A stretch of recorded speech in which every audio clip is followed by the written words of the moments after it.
साथियों नमस्कार, स्वागत है आपका एक बार फिर से चैनल में। हम लोग वीकली करंट अफेयर्स देख रहे हैं, जिसमें आज हम 8 नवंबर से लेकर 14 नवंबर तक के करंट अफेयर्स को शामिल करेंगे, एक एक करके देखेंगे। और ये जो करंट अफेयर्स हमने लिए हैं ये बेहद महत्वपूर्ण हैं, एग्ज़ाम ओरिएंटेड हैं और पीटी और मेंस के लिए, वो चाहे कोई भी एग्ज़ाम हो। और अगर यूपीएससी या पीसीएस के लिए देख रहे हैं तो मेंस के लिए भी मैं बीच बीच में बता रहा रहूँगा कि एक जीएस के किस पार्ट में जो है, मेंस के जीएस के किस पार्ट में पूछा जा सकता है। ठीक है, तो बाकी एग्ज़ाम के लिए जो वनडे एग्ज़ाम होते हैं उनके लिए तो महत्वपूर्ण है ही। तो हमारा आज सबसे पहले हम बात करेंगे दिग्गज गायिका अभिनेत्री सुलक्षणा पंडित के निधन के बारे में, जिनका निधन 71 वर्ष की उम्र में कार्डियक अरेस्ट से उनका देहांत हुआ। वो जो है 1970 से 80 के दौर में प्लेबैक सिंगिंग और अभिनय दोनों में सक्रिय रही। तू ही सागर तू ही किनारा 1976 के लिए फिल्म फेयर पुरस्कार उनको दिया गया। साथ ही जो है यह गाना म्यूजिकल हिस्ट्री में एक क्लासिकल गाना माना जाता है। एग्जाम के लिए यहाँ से आपसे क्या इस तरह का सवाल पूछा जा सकता है, तो यहाँ से पूछा जा सकता है कि दशक से सवाल पूछा जा सकता है, किस दशक में, 1970 से 80 के दशक में, या गाने का जो नाम है तू ही सागर तू ही किनारा ये किस फिल्म से है, जैसे फैक्ट बेस्ड प्रश्न पूछे जा सकते हैं। अगला है महाराष्ट्र स्टारलिंक समझौता। महाराष्ट्र स्टारलिंक समझौता यानी डिजिटल इंडिया में सैटेलाइट इंटरनेट की एक छलांग है। महाराष्ट्र सरकार ने स्टारलिंक के साथ लेटर ऑन इंटेंट यानी एलओएल पर हस्ताक्षर करने वाला भारत का पहला राज्य बना। इस समझौते के तहत गढ़चिरौली, नंदुरबार आदि दूर दराज जिलों में हाई स्पीड सैटेलाइट इंटरनेट पहुंचेगा। यानी जैसे आदिवासी बहुल जिले हाई स्पीड सैटेलाइट इंटरनेट पहुंचाया जाएगा ताकि स्कूल, पीएससी, पुलिस पोस्ट, आपदा नियंत्रण आदि कनेक्ट हो सके। ठीक है, प्रीलिम्स में आपको याद रखना है कौन सा राज्य किस कंपनी के द्वारा, मतलब स्टारलिंक के द्वारा, और किस फॉर्म यानी एलओएल फॉर्म में, या किस एस्पायरेशनल डिस्ट्रिक्ट को टारगेट किया जा रहा है। यहाँ सीधे सीधे स्टेट करंट अफेयर्स यानी आईटी डिजिटल इंडिया के कनेक्शन में क्वेश्चन आ सकते हैं। ठीक, अगला देखते हैं गोपीचंद हिंदुजा का निधन। हाल ही में वैश्विक उद्योग जगत की एक बड़ी शख्सियत रही हैं ये। हिंदुजा समूह के गोपीचंद चेयरमैन पी हिंदुजा का 85 वर्ष की आयु में निधन हुआ। ठीक है, 1959 में उन्होंने हिंदुजा समूह को परिवहन, बैंकिंग, ऊर्जा, ऑटोमोबाइल्स आदि कई सेक्टरों में फैलाकर एक वैश्विक समूह बनाने में अहम भूमिका निभाई।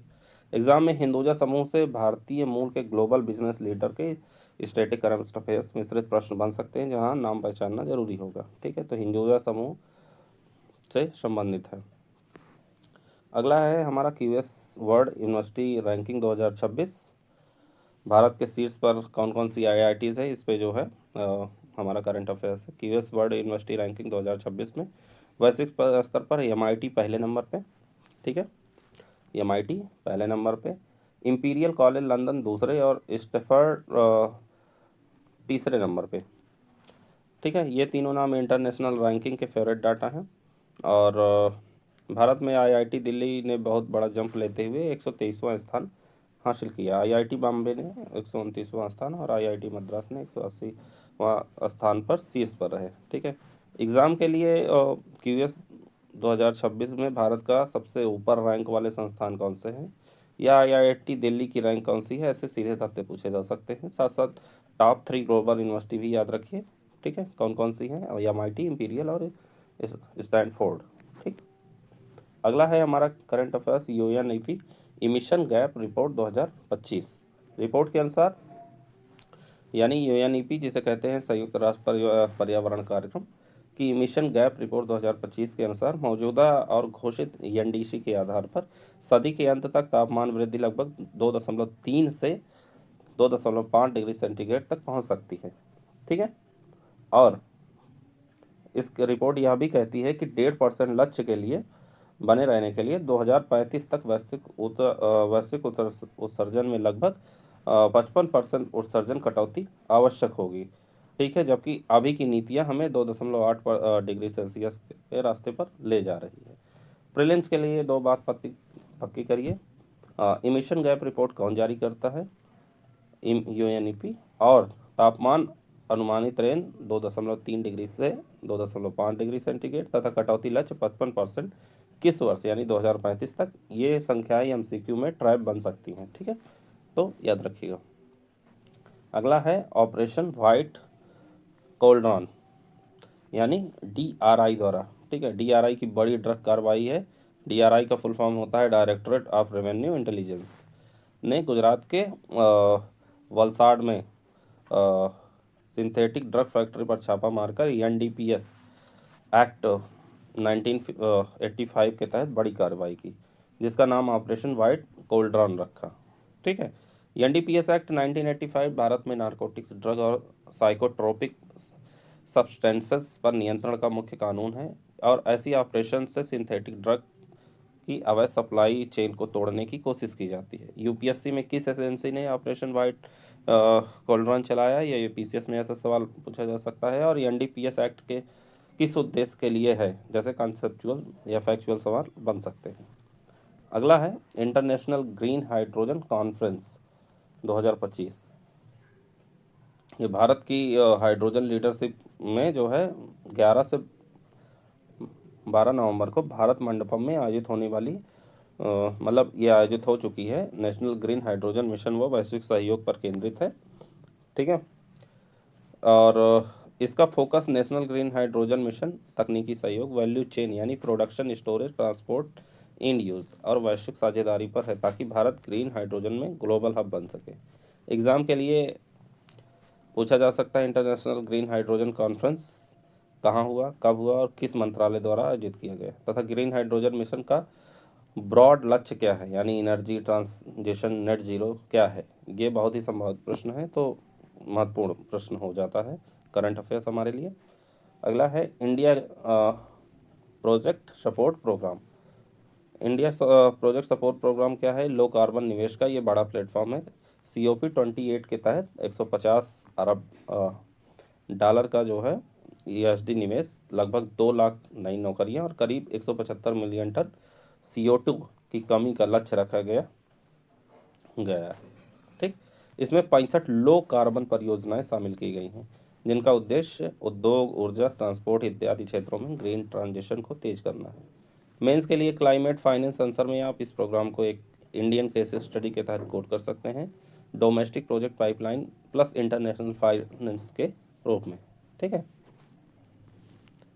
अगला है हमारा इस्पात क्षमता लक्ष्य। इस्पात क्षमता लक्ष्य, ठीक, तो भारत ने 2030 तक 300 मिलियन टन और 2047 तक 500 मिलियन टन स्टील क्षमता का वैश्विक लक्ष्य रखा है, तो जो इंफ्रास्ट्रक्चर निर्माण और मैन्युफैक्चरिंग के विस्तार से जुड़ा है। यह लक्ष्य विकसित भारत 2047 विजन के साथ लिंक्ड है, लेकिन साथ साथ डीकार्बोनाइज्ड स्टील उत्पादन की चुनौती भी सामने लाता है, यानी ऊर्जा दक्षता, ग्रीन हाइड्रोजन आदि आधारित स्टील आदि पर जोर बढ़ेगा। Main GS3 infra plus industry में आप इस डाटा का उपयोग कर सकते हैं कि कैसे स्टील सेक्टर विकास और उत्सर्जन दोनों का ड्राइवर है। ठीक, अगला है ICS सहकारी रैंकिंग। ICS सहकारी रैंकिंग में जो है अमूल और इफ़को वैश्विक पहचान बनाती है। हाल ही में अमूल और इफ़को दुनिया की शीर्ष सहकारी संस्थाएं पर कैपिटा GDP पर आधारित क्रमशः पहले व दूसरे स्थान पर रहीं। अमूल पहले स्थान पे और इफ़को दूसरे स्थान पे। ठीक है, और प्रीलिम्स के लिए याद रखिए कि अमूल और इफ़को दोनों कोऑपरेटिव सेक्टर से आते हैं और ICS सहकारिता की वैश्विक संस्था है। इससे ज़्यादा आपको याद रखने की ज़रूरत नहीं, वैसा ही पूछा जा सकता है, यह क्रम पूछ लेगा पहला दूसरा। नालसा सम्मेलन हाल ही में, लीगल एड को मजबूत करने के लिए नालसा सम्मेलन हाल ही में हुआ है। ठीक है, PM मोदी ने supreme court strengthening legal aid delivery mechanism सम्मेलन का उद्घाटन हाल ही में किया है। नालसा क्या है? नेशनल लीगल सर्विस अथॉरिटी इसका फुल फॉर्म होता है। इसका उद्देश्य कमजोर वर्गों, गरीब, महिलाएं, बच्चे, SC ST आदि को मुफ्त और प्रभावी विधिक सहायता देना है। और यह सम्मेलन उसी डिलीवरी मैकेनिज्म और बेहतर बनाने पर केंद्रित है। मेंस GS2 में न्याय तक समान पहुंच यानी एक्सेस टू जस्टिस पर लिखते समय आप नालसा की भूमिका और ऐसे कॉन्फ्रेंस के जरिए किए जा रहे सुधारों का उदाहरण दे सकते हैं। ठीक है, और कमेंट करके बताइए कि फ्री लीगल एड कौन से अनुच्छेद के तहत दी जाती है। ठीक है, कौन से अनुच्छेद में दिया गया है फ्री लीगल एड, निःशुल्क विधिक सहायता। ठीक। ठीक है। 9 नवंबर के करंट अफेयर्स देखते हैं। भारतीय वायुसेना की 93वें वर्षगांठ एयर शो, जो कि 9 नवंबर को हुई थी। भारतीय वायुसेना 93वीं वर्षगांठ एयर शो मनाया गया। गुवाहाटी के लचित घाट पर फ्लाइंग डिस्प्ले 2025 में तेजस राफेल, सूर्य किरण और सारंग स्क्वाड्रन ने इसका प्रदर्शन किया। ठीक है। भारतीय वायुसेना की 93वें वर्षगांठ पर गुवाहाटी के लचित घाट पर फ्लाइंग डिस्प्ले 2025 आयोजित हुआ, जिसमें तेजस, राफेल, सूर्य किरण और सारंग हेलीकॉप्टर डिस्प्ले टीमों ने शानदार प्रदर्शन किया। इस वर्ष की थीम क्या रही? अचूक, अभेद और सटीक रखी गई, जो इंडियन एयरफोर्स की प्रिसीजन स्ट्राइक और एयर डिफेंस क्षमता को दर्शाती है। और पूर्वोत्तर क्षेत्र में इस एयर शो का आयोजन सामरिक व सामुदायिक दोनों दृष्टि से अहम है। प्रीलिम्स के लिए इंडियन एयरफोर्स डे की तारीख, थीम और कुछ प्रमुख विदेशी प्लेटफॉर्म जैसे ALCA, तेजस, सारंग, ALH, ध्रुव हेलीकॉप्टर टीम याद रखना उपयोगी रहेगा। ठीक है। 9 नवंबर का ज़्यादा करंट नहीं था, तो 10 नवंबर की ओर बढ़ते हैं। 10 नवंबर का करंट अफेयर्स देखते हैं। पहला है मोनजारो भारत की सबसे अधिक बिकने वाली दवा। मोनजारो भारत की सबसे अधिक बिकने वाली दवा साबित हुई अक्टूबर माह में। इली लिली की एंटी ऑप्सेटी दवा अक्टूबर में 100 करोड़ बिक्री के साथ शीर्ष पर। ट्रिजर पेटाइड डुअल हार्मोन एक्शन इंजेक्शन है ये। ठीक है। जो शुगर कंट्रोल के साथ साथ वजन घटाने में मदद करता है, इसलिए इसे मेटाबॉलिक हेल्थ के क्रांति के रूप में देखा जा रहा है। यूपीएससी के लिए आपको ड्रग स्पेसिफिक डिटेल याद ना भी रहे, लेकिन ऑप्सिटी, ENCD यश और फार्मा मार्केट ट्रेंड का यह उदाहरण GS2 या GS3 में हेल्थ इकोनॉमिक के तहत काम आ सकता है, तो याद कर लीजिएगा। ठीक। अगला करंट है कि Japan America rare earth mining गठबंधन। ठीक है। जापान और अमेरिका ने मीना मोटेरिस्मा द्वीप के पास लगभग 6000 मीटर गहराई में स्थित रेयर अर्थ डिपॉजिट्स के दोहन के लिए रणनीतिक गठबंधन किया है। कहाँ पे? मीना मोटेरिस्मा के पास 6000 मीटर गहराई में बड़ी रेयर अर्थ उपलब्धता के लिए जो है गठबंधन किया है रणनीतिक रूप से। Rare earth element EV batteries, wind, defence sector के लिए महत्वपूर्ण संसाधन है। ठीक है। डिफेंस इलेक्ट्रॉनिक के लिए क्रिटिकल, इसलिए यह साझेदारी, सप्लाई चेन डाइवर्सिफिकेशन और चीन पर निर्भरता घटाने के ब्रॉडर जियो स्ट्रैटेजिक संदर्भ में महत्वपूर्ण है। प्रीलिम्स में रेयर अर्थ के उपयोग, प्रमुख देशों और लोकेशन बेस्ड प्रश्न, जैसे ये कहाँ पे स्थित है, जापान में, ठीक, पूछा जा सकता है। ठीक। अगला बढ़ते हैं अगले करंट अफेयर्स में। राहुल VS ने 91 भारतीय ग्रैंड मास्टर के रूप में चिन्हित किया, मतलब इनको बनाया गया, इन्होंने जीत हासिल की है। राहुल VS ने फिलीपींस में आयोजित 6वें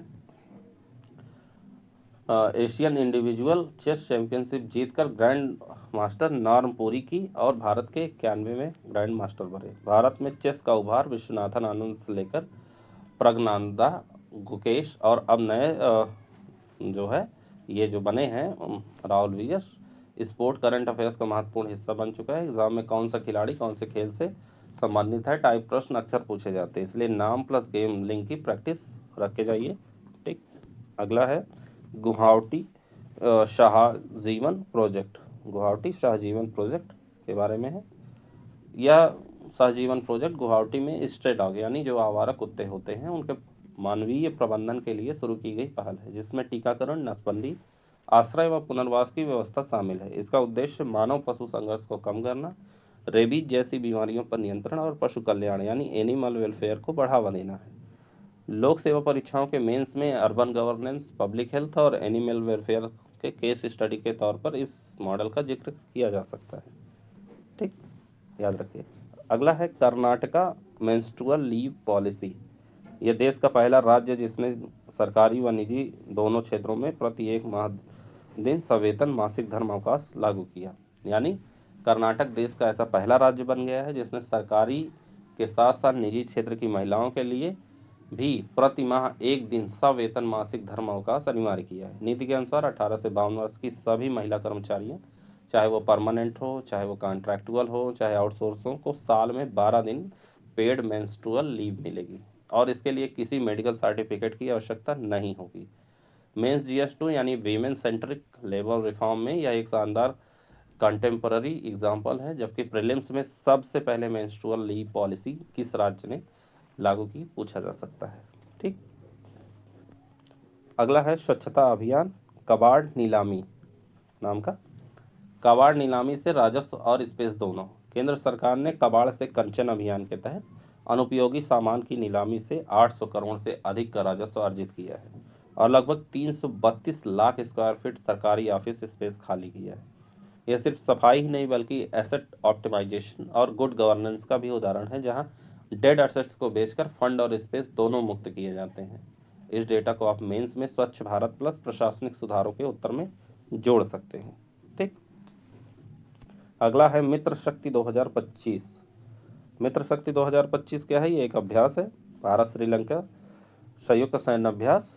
ठीक है, बेलागावी में शहरी व अर्ध शहरी ऑपरेशन क्षमता को बढ़ाने पर फोकस किया गया। यानी बेलागावी कर्नाटक में मित्र शक्ति 2025 नामक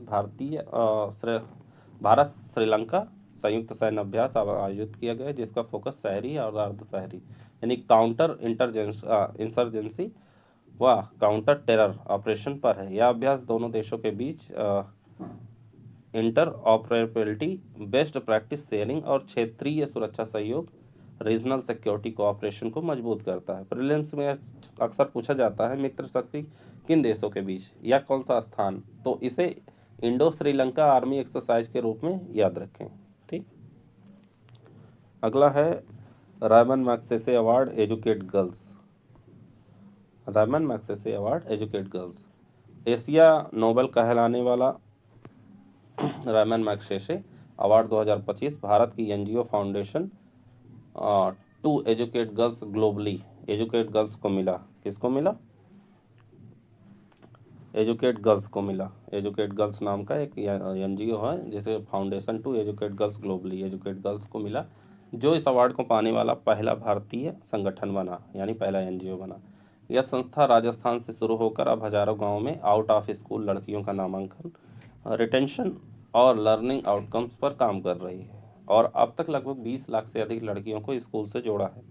प्रीलिम्स के लिए आप अवार्ड का नाम, संस्था का नाम और काम का क्षेत्र यानी गर्ल्स एजुकेशन, ये तीनों बातों का कॉम्बो याद रखिए। मेंस में जेंडर इक्वालिटी SDG 4 SDG 5 के अंतर्गत इसको केस स्टडी बना सकते हैं। ठीक, आगे बढ़ते हैं। अगला है Gujarat genome sequencing project.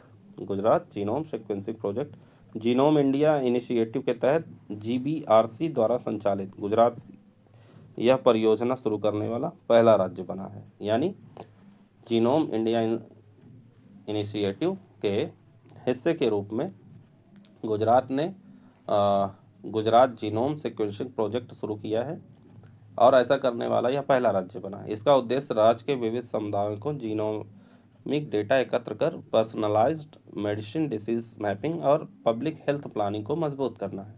Biotech, genomics और हेल्थ पॉलिसी के प्रश्न में यह उदाहरण भारत के प्रिसीजन मेडिसिन की दिशा में उठाए गए कदम के रूप में काम आएगा। ठीक है, हम मेंस और पीटी आप दोनों में यूज़ कर सकते हैं। अगला करंट है हमारा दया प्रकाश सिन्हा का निधन। दया प्रकाश सिन्हा का निधन। वरिष्ठ नाटककार और लेखक दया प्रकाश सिन्हा का 91 वर्ष की उम्र में निधन हो गया। वे प्रसिद्ध नाटक सम्राट अशोक के लेखक थे। किसके? सम्राट अशोक के लेखक थे। उन्हें साहित्य अकादमी और संगीत नाटक अकादमी जैसे संस्थानों से प्रतिष्ठित संस्थानों से सम्मानित किया गया और वे हिंदी नाटक के क्षेत्र में ऐतिहासिक राजनीतिक विषयों के लिए जाने जाते थे। साहित्य संस्कृति आधारित MCQ में उनका नाम, प्रमुख कृति और अकादमी अवार्ड से कनेक्ट के रूप में सवाल पूछे जाते हैं। ठीक है, अगला है ऑपरेशन रक्षिता। ये केरल का है। ठीक है, ऑपरेशन रक्षिता ट्रेनों में महिलाओं की सुरक्षा के लिए ये है। ठीक है, केरल में ऑपरेशन रक्षिता के तहत ट्रेनों में महिलाओं की सुरक्षा हेतु तो रेल पुलिस, स्थानीय पुलिस और अन्य एजेंसियों के संयुक्त गश्त, हेल्पलाइन और त्वरित कार्रवाई की व्यवस्था की गई। यह इनिशिएटिव जेंडर सेंसिटिव पॉलिसिंग का उदाहरण है, जो पब्लिक ट्रांसपोर्ट में महिलाओं की सुरक्षा की बढ़ती चिंताओं को संबोधित करता है। मेंस के पुलिस सुधार या वेमेन सेफ्टी प्रश्नों में आप इसे बेस्ट प्रैक्टिस के रूप में कोट कर सकते हैं। ठीक है, तो याद रखिएगा, ऑपरेशन रक्षिता, कहाँ, केरल में, महिलाओं की सुरक्षा के लिए।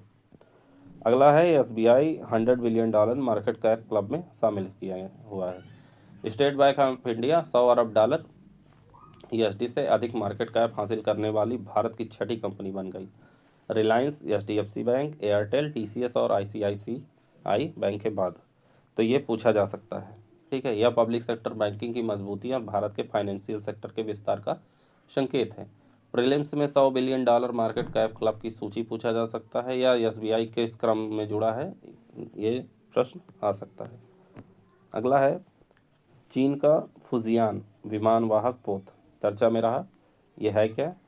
तो चीन ने अपना तीसरा एयरक्राफ्ट कैरियर फुजियान नौसेना में कमीशन किया है, जो E M A L S तकनीक वाला एशिया का पहला व अमेरिका के बाद दुनिया का दूसरा देश जिसने ऐसा पोत नौसेना में शामिल किया है। EMLS का फुल फॉर्म क्या होगा? तो इलेक्ट्रोमैग्नेटिक एयरक्राफ्ट लॉन्च सिस्टम। ठीक है, यह चीन का पहला फ्लाइट डेक कैरियर है जिसकी डिस्प्लेसमेंट लगभग 80,000 टन है, और यह J-15T और J-35 जैसे लड़ाकू विमानों तथा KJ-600 जैसे AEW एयरक्राफ्ट को इलेक्ट्रोमैग्नेटिक कैटापल्स से लॉन्च कर सकता है। ठीक, प्रीलिम्स जियोग्राफी या आईआर में सवाल हो सकता है। फुजियान किस देश की नौसेना का कैरियर है?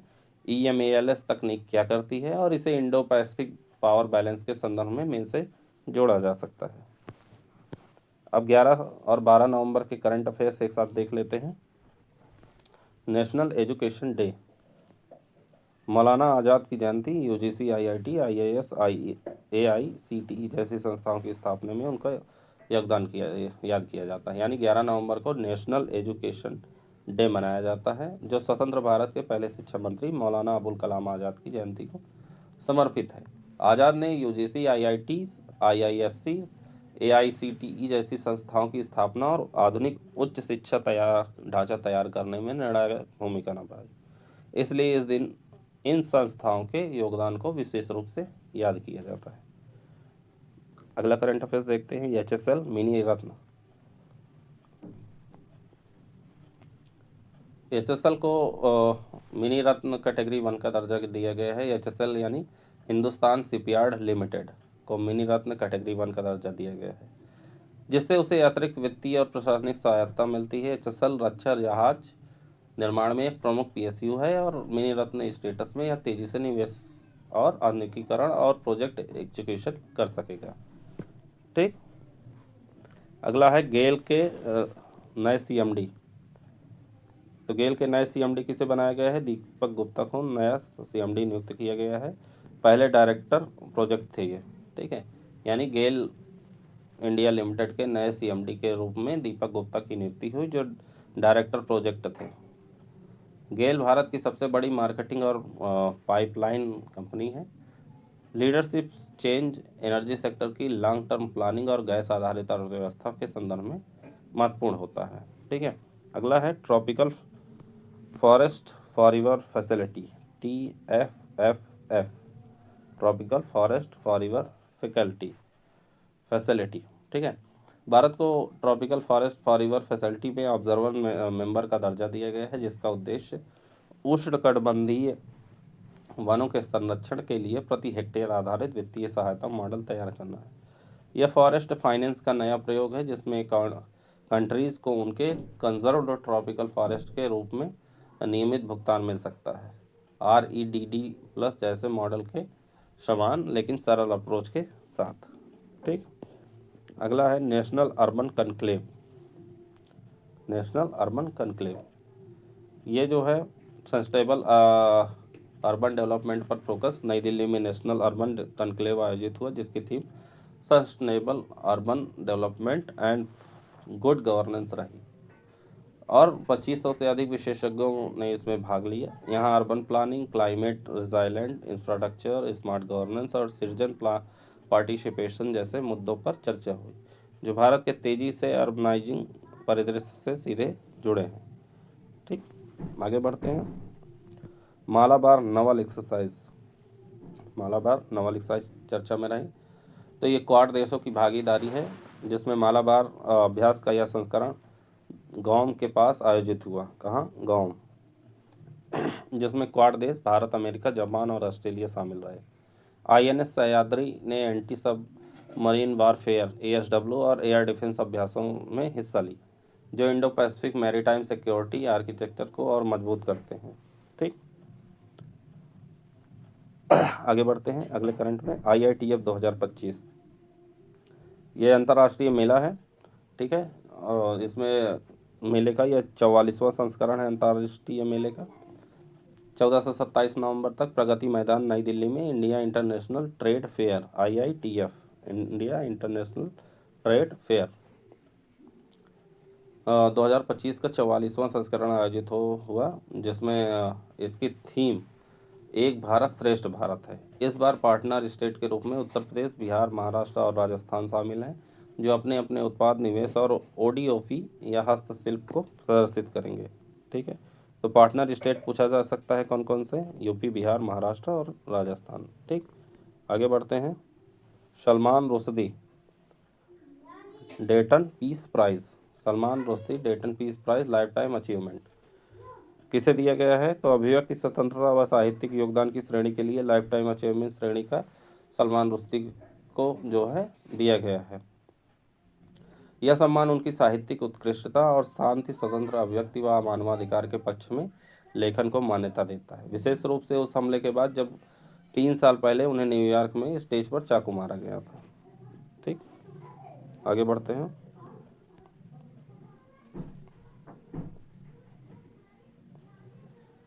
मालदीव हनी मैडो एयरपोर्ट जो है ये चर्चा में रहा।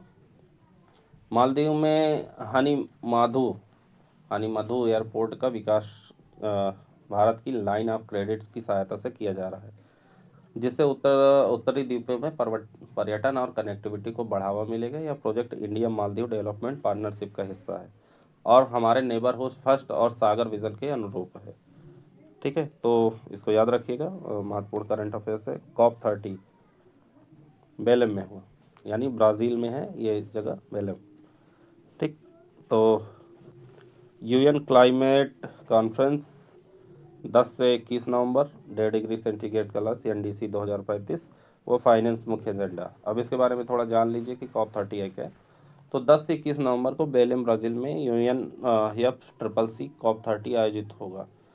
ठीक है, जिसमें 1.5 डिग्री सेल्सियस इसका लक्ष्य रखा गया है। 2035 NDCS और क्लाइमेट फाइनेंस इसके मुख्य एजेंडा रहेंगे।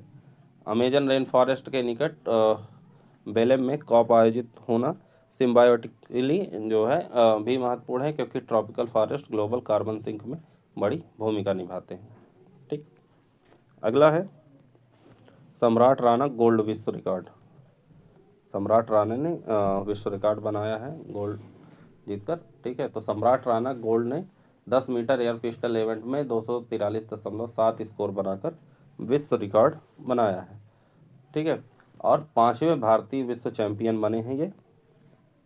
शूटिंग में भारत की बढ़ती सफलता ओलंपिक और वर्ल्ड चैंपियनशिप मेडल टैली में झलकती है और यह स्पोर्ट करंट अफेयर्स का अहम हिस्सा बन गया है। तो याद रखिएगा, स्पोर्ट से सवाल पूछा जा सकता है। अगला है sound of Kumbh, Grammy nomination के लिए जो है नॉमिनेट हुआ है। प्रयागराज कुंभ पर आधारित एल्बम साउंड ऑफ कुंभ को ग्रैमी अवार्ड में बेस्ट ग्लोबल म्यूजिक एल्बम श्रेणी में इसका नामांकन किया गया है। भारत की आध्यात्मिक सांस्कृतिक धरोहर को वैश्विक मंच पर ले जाने का उदाहरण है और सॉफ्ट पावर के संदर्भ में भी महत्वपूर्ण है। ठीक है, तो याद रखिएगा। अगला है डीप सी फिशिंग नियम, भारतीय EEZ में केवल भारतीय जहाज, यानी भारत में एक्सरसाइज इकोनॉमिक जोन EEZ में डीप सी फिशिंग के लिए केवल भारतीय पंजीकृत जहाज़ों को अनुमति देने और विदेशी जहाज़ों पर प्रतिबंध लगाने का निर्णय लिया गया है। इसका उद्देश्य मछुआरा समुदायों के हितों की रक्षा, IUU फिशिंग को रोकना और समुद्री संसाधनों के सस्टेनेबल यूजेस को सुनिश्चित करना है। ठीक, अगला है RC Gupta national karting champion. RC Gupta national karting champion. 9 वर्ष की उम्र में जो है FMSCI रोटेक्स माइक्रोमैक्स वर्ग में जीत हासिल कर नेशनल कार्टिंग चैंपियनशिप का खिताब जीता और भारत की सबसे कम उम्र वह पहली महिला रोटेक्स चैंपियन बनी है। यह उदाहरण वेमेन में मोटर स्पोर्ट और अर्ली टैलेंट ग्रूमिंग के संदर्भ में महत्वपूर्ण है। ठीक है, तो याद रखिएगा नाम क्या है, आरसी गुप्ता, 9 वर्ष की उम्र में। अगला है ऋचा घोष स्टेडियम, बहुत चर्चा में रहा है, याद रखिएगा सिलीगुड़ी में उनके नाम पर स्टेडियम बनेगा। महिला विश्व कप में तेज बल्लेबाजी के लिए उनको सम्मान दिए गए। तो ऋचा घोष जो है हाल ही में अभी जब वेमेन वर्ल्ड कप हुआ तो उसमें जो है ये विश्व कप में जो है उनकी तेज बल्लेबाजी और उनके योगदान के सम्मान के लिए यह कदम विमेन स्पोर्ट इंफ्रास्ट्रक्चर और रोल मॉडल को बढ़ावा देने के लिए ब्रॉडर प्रयास का हिस्सा है। ठीक है, तो ऋचा घोष स्टेडियम बनेगा सिलीगुड़ी। ठीक, असम प्रोहिबिशन ऑफ पॉलीग्रामी बिल, यह जो है चर्चा में रहा। असम ने असम प्रोहिबिशन ऑफ पॉलीग्रामी बिल 2025 को मंजूरी दी, जो छठी अनुसूची क्षेत्रों को छोड़कर पूरे राज्य में बहुविवाह को अवैध घोषित करेगा। बिल में पॉलीगैमी करने वालों के लिए अधिकतम 7 वर्ष की सजा और पिछली शादी छुपाने पर 10 वर्ष की सजा का प्रावधान है। साथ साथ प्रभावित महिलाओं के लिए कंपनसेशन फंड की व्यवस्था भी प्रस्तावित है। ठीक है, बुकर प्राइज 2025 चर्चा में रहा। डेविस स्लैजी की फ्लैश को जो है मिला है बुकर प्राइज 2025 फ्रिक्शन श्रेणी में। डेविड सैजले डेविड सैजले को फ्लैश के लिए विजेता चुना गया। भारतीय लेखिका जो है किरण देसाई की नॉवेल शॉर्टलिस्ट में रही, जो भारतीय अंग्रेजी साहित्य की निरंतर वैश्विक उपस्थिति को दर्शाता है। अब चलते हैं 13 नवंबर के करंट अफेयर्स देखते हैं। 13 नवंबर का करंट अफेयर्स हमारा है शारजा इंटरनेशनल बुक फेयर, चर्चा में रहा है काफ़ी, मैंने बताया 118 देशों ने भाग लिया इसमें। और इस वर्ष की थीम रही जो है between you and a book, between you and a book. Greece guest of honour देश रहा इसका। यह मेले ग्लोबल पब्लिशिंग, ट्रांसलेशन और कल्चर डिप्लोमेसी के लिए महत्वपूर्ण मंच है, जहां भारतीय लेखक और प्रकाशक भी सक्रिय रूप से भाग लेते हैं। अगला है मंजू बाला पर 5 वर्ष का प्रतिबंध लगाया गया है। मंजू बाला डोपिंग के खिलाफ सख्ती में जो है 5 वर्ष के लिए उनके ऊपर सख्ती लगाया गया है। भारतीय हैमर थ्रोवर है मंजू बाला। क्वेश्चन पूछा जा सकता है कि मंजू बाला है कौन, तो ये भारतीय हैमर थ्रोवर है। डिहाइड्रोक्लोरो टेस्टोस्टेरोन और SARM LDG 4033 जैसे प्रतिबंधित पदार्थ पाए जाने पर नाडा ने 5 वर्ष का प्रतिबंध लगा दिया है इनके ऊपर। ठीक है, यह मामला दिखाता है कि एंटी डोपिंग रेजिम में अब अधिक सख्त और साइंटिफिक हो चुका है और एथलीट्स के लिए अवेयरनेस अत्यंत जरूरी है। अगला है पंजाब संशोधित भारत नेट, पंजाब संशोधित भारत नेट प्रोजेक्ट है। ये पंजाब ने राज्य भर में ब्रॉडबैंड कनेक्टिविटी बढ़ाने के लिए एक संशोधित भारत नेट प्रोजेक्ट को आगे बढ़ाया, जिससे सीमावर्ती क्षेत्रों की सर्विलांस और ग्रामीण कनेक्टिविटी दोनों मजबूत होंगे। यह इनिशिएटिव डिजिटल इंक्लूजन के साथ साथ नेशनल सिक्योरिटी, बॉर्डर मॉनिटरिंग में भी योगदान देता है। अगला है साहित्य अकादमी बाल साहित्य पुरस्कार, साहित्य अकादमी बाल साहित्य पुरस्कार। इसमें सुशील शुक्ला को 1/12 के लिए और अंग्रेजी में नितिन कुशलप्पा को दक्षिण के लिए साहित्य अकादमी बाल साहित्य पुरस्कार से सम्मानित किए गए। हिंदी में सुशील शुक्ला को 1/12 के लिए, अंग्रेजी में नितिन कुशलप्पा को दक्षिण के लिए। ठीक है, यह अवार्ड बच्चों के साहित्य में गुणवत्तापूर्ण लेखन को प्रोत्साहित करने के लिए दिया जाता है और रीजनल व इंडिजिनस नैरेटिव को बढ़ावा देता है यह। ठीक है, तो इन चीज़ों को याद रखिएगा। अगला है अपराजिता सारंगी, जॉइंट कमेटी की चेयर पर्सन नियुक्त की गई हैं। अपराजिता सारंगी को 31वीं सदस्यीय संयुक्त समिति अध्यक्ष जो है नियुक्त किया गया है इनको, जो J&K रीऑर्गेनाइजेशन अमेंडमेंट बिल 2025 आदि की जांच और सिफारिशें तैयार करेगी। यह संसदीय समितियों की उस भूमिका को रेखांकित करता है जहां वह डिटेल्ड स्क्रूटनी करके बिलों को अधिक संतुलित बनाने में मदद करती है। ठीक है, तो नाम याद रखिएगा, अपराजिता सारंगी। ठीक, अगला है CSIR NICDC MOU। यह है क्या? यह इंडस्ट्रियल कॉरिडोर में R&D से संबंधित है, यानी रिसर्च एंड डेवलपमेंट से। ठीक है, CSIR और NICDC के बीच एक MOU पर हस्ताक्षर हुए हैं जिसके तहत इंडस्ट्रियल कॉरिडोर और बायोटेक, फार्मा, एरोस्पेस जैसे क्षेत्र के लिए R&D और इनोवेशन इकोसिस्टम विकसित किया जाएगा। यह उद्योग अकेडमिक R&D या लिंकेज का एक अच्छा उदाहरण है जो मेक इन इंडिया और हाईटेक मैन्युफैक्चरिंग को बल देता है। ठीक है, अगला करंट है हमारा Bangladesh UN water conservation.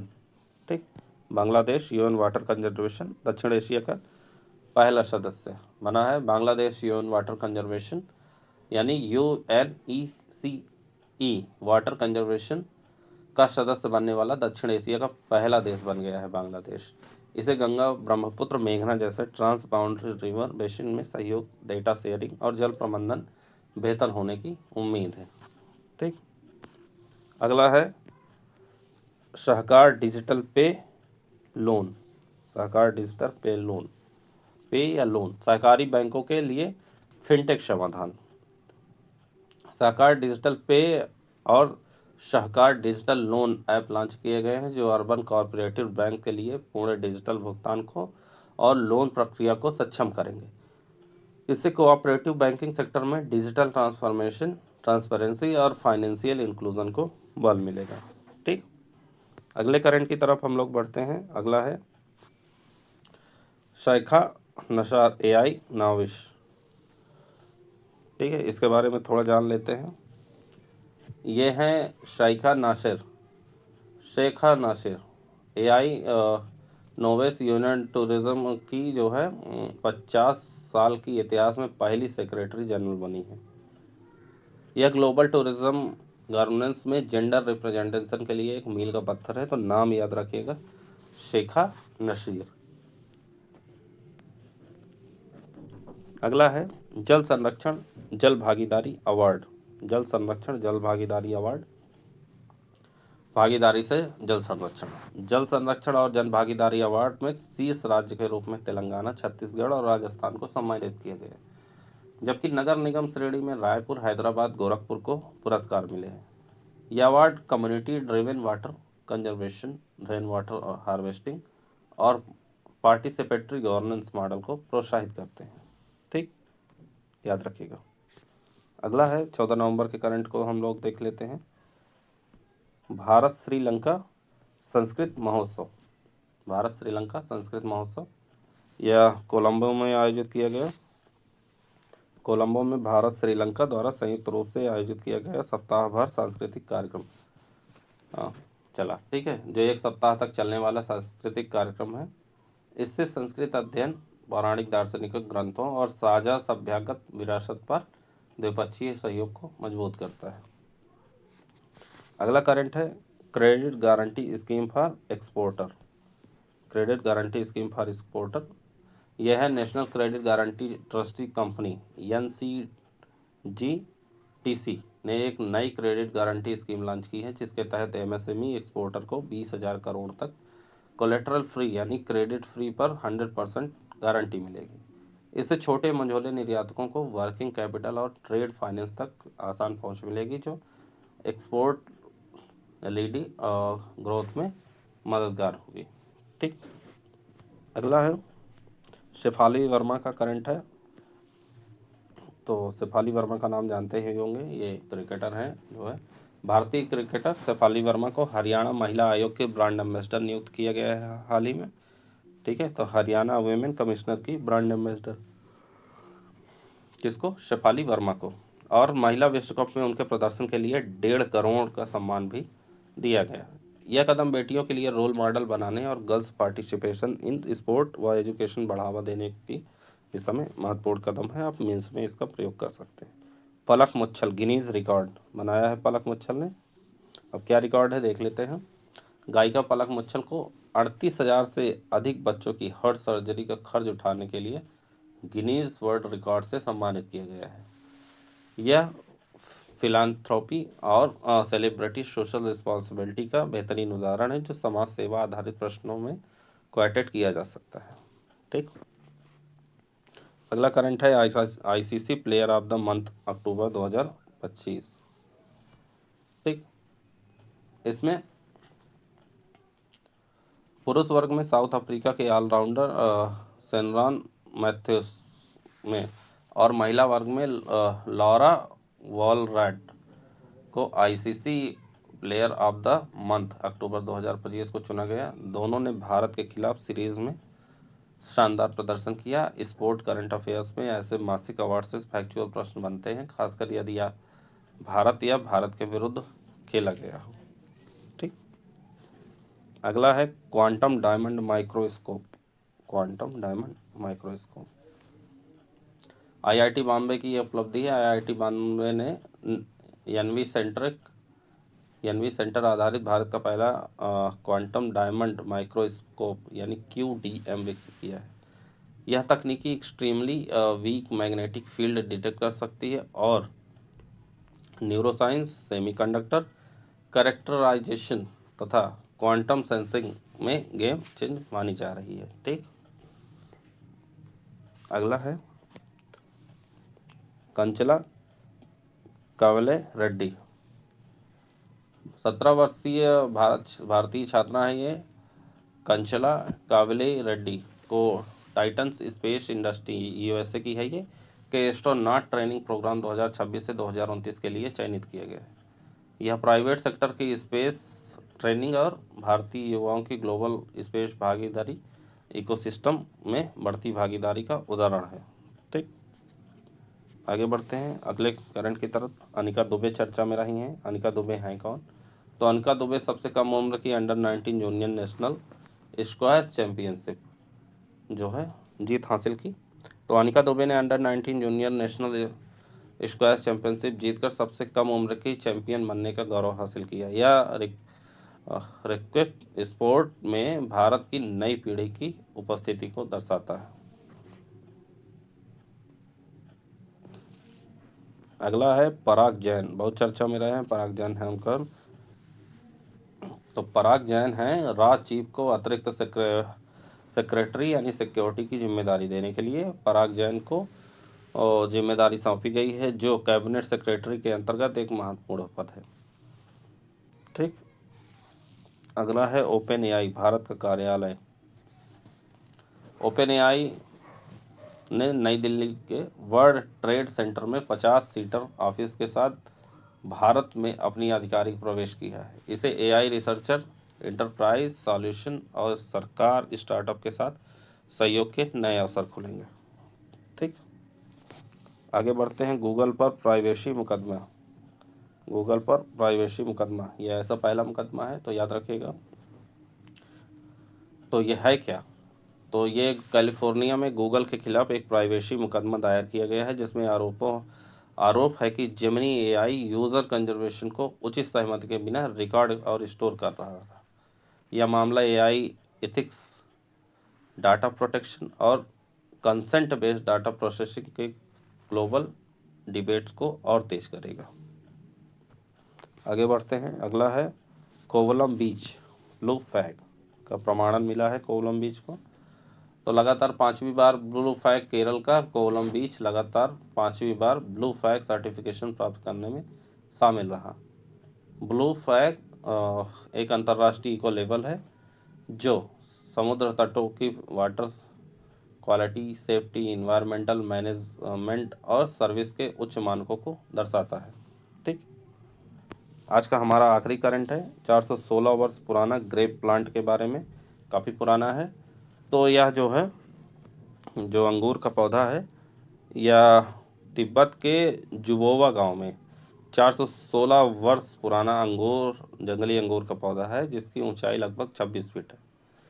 Guinness world record में दुनिया के सबसे पुराने वर्ल्ड ग्रेप प्लांट के रूप में दर्ज है। यह बायोडाइवर्सिटी कंजर्वेशन और ट्रेडिशनल एग्रो इकोसिस्टम के रूप में संदर्भ के रूप में एक दिलचस्प तथ्य है जो एनवायरमेंटल बेस्ड फैक्चुअल प्रश्नों में आ जाते हैं। ठीक, तो इस तरह हम जो है आज के महत्वपूर्ण जितने भी करंट अफेयर्स रहे हैं 8 से लेके 14 तक, ठीक, एक एक करके डाल रहा हूँ डेट वाइज एक ही वीडियो में, तो इससे आपको सहूलियत होगी। ठीक, तो इसी के साथ मिलते हैं अगले वीडियो में, तब तक के लिए जय हिंद, जय Bharat, thank you so much.